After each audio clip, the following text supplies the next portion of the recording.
Good morning. Greed is a desire to have more of something than you need. This day, September the 24th, in 1869, some 151 years ago, was a dark day in American history. Two financial criminals tried to manipulate the price of gold so that they could make money. But things went wrong, and when the price of gold fell rapidly, losing over 40% of its value, a lot of people were ruined. Greed is a desire to have more of something than you need. King Midas provides another famous example of greed. He was granted a wish by one of the gods, and he asked that everything he touched would turn to gold. This was okay when he touched a table, but he could not eat because the food turned to gold, and his daughter became a golden statue when he hugged her. Greed is a desire to have more of something than you need. The last example of greed this morning was given to us by Charles Dickens in The Christmas Carol. Ebenezer Scrooge is visited by the ghost of his former business partner, Jacob Marley, and then the ghosts of Christmas past, Christmas present, and Christmas yet to come. He learns that greed is a bad thing, and that being stingy with money or possessions is unkind. Scrooge sees the error of his way, and all ends well for Bob Cratchit, Tiny Tim, and the soul of Ebenezer Scrooge. We all know that greed is bad, but we are still greedy. The Bible has many stories about greed, and one of the constant messages it shares is that a man's life is not measured by the abundance of his possessions. We are constantly warned to be on guard against all kinds of greed. Greed is one of the 7 deadly sins. Greed, also known as avarice, cupidity, or covetousness, is a sin of desire.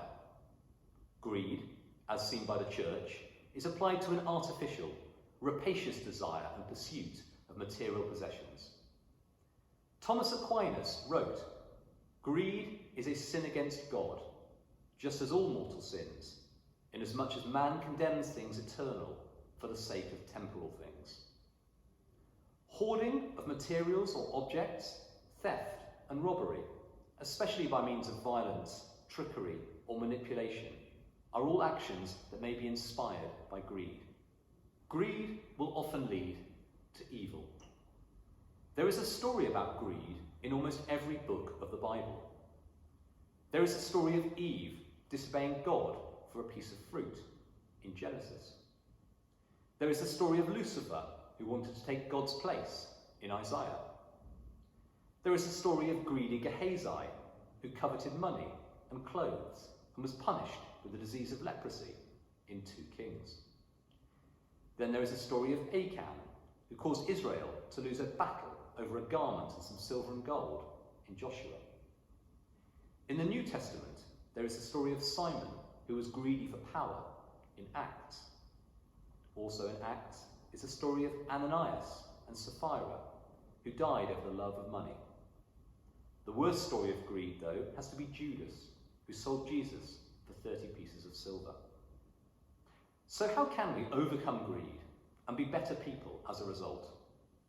We are guided from an early age by our parents. They help us through kind words and reminders when we're eating or shopping. Parents help to teach us to share. But there is also guidance in the Bible. Thessalonians says, "Rejoice always, be happy, pray without ceasing, stay in contact with God, and in everything give thanks." Acts tells us to think of others first.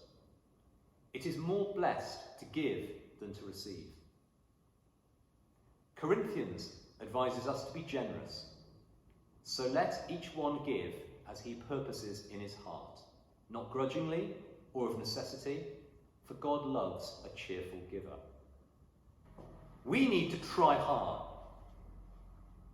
We need to try hard to be better people. We need to look out for others and care about others. We need to think about other people and their needs and feelings. We should try not to be greedy each and every day, and we will be better people as a result. It can all be summed up simply as love your neighbour as yourself. We need to treat other people as we would like them to treat us. God will help us be better people, and I hope you will reflect on this message as you listen to Rosie singing.